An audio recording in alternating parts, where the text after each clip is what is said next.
Mapagpalang araw po sa lahat po ng mga manonood, lalong-lalo na po sa ating mga SSS members at pensioners. Welcome po sa aking YouTube channel.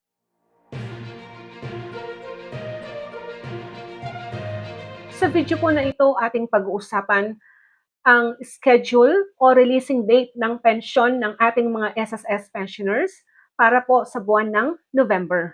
Bago po natin pag-usapan ang releasing date ng pension po para sa buwan ng November, marami pong mga SSS pensioners ang nagtatanong po kailan daw po nila makukuha ang kanilang differential.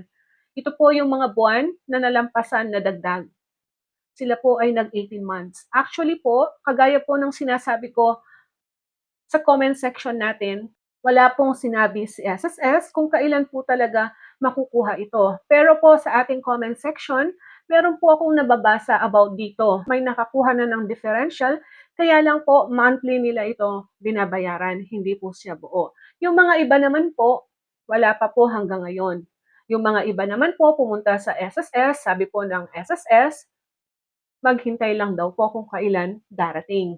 So, gustuhin ko man pong sabihin kung kailan, wala po talagang info na ibinigay po ni SSS kung talagang kailan ito ibibigay. Pero ang mas sure po, talagang meron po kayong makukuha. Hindi lang po natin alam kung kailan po ito ibibigay ni SSS.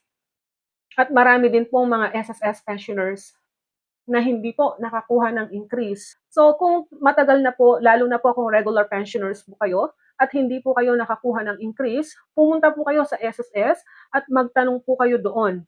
Dapat po meron kayong increase. Para po sa schedule po ng pag-release ng inyong pension sa darating na November, yung mga first batch pensioners po o yung mga may date of contingency na 1 to 15, ang pension nila ay marirelease po sa October 30, 2025 na paaga po, mas maaga sa inaasahan dahil po ang November 1 ay Saturday and at the same time po is All Souls Day at ang October 31 po ay All Saints Day.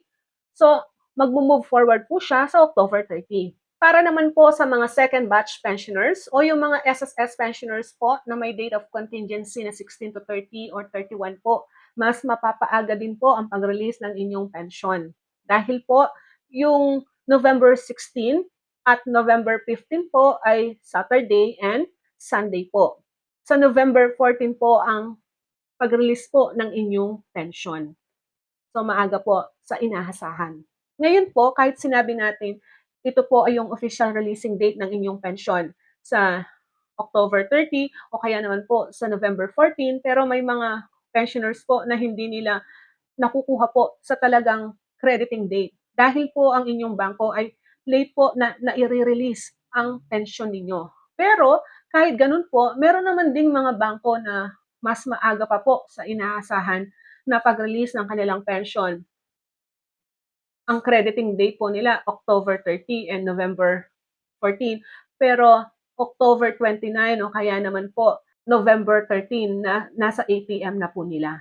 So, iba-iba po ang bangko sa pag-release po ng inyong pension. Ito po ay nakadepende sa kanila. Ang ina-announce lang po natin dito yung talagang official crediting date na nanggaling po kay SSS. Ito lamang po ang ating information sa ngayong araw na ito. Have a nice day and God bless us all. Ito po ang inyong lingkod, Pro Information Hub.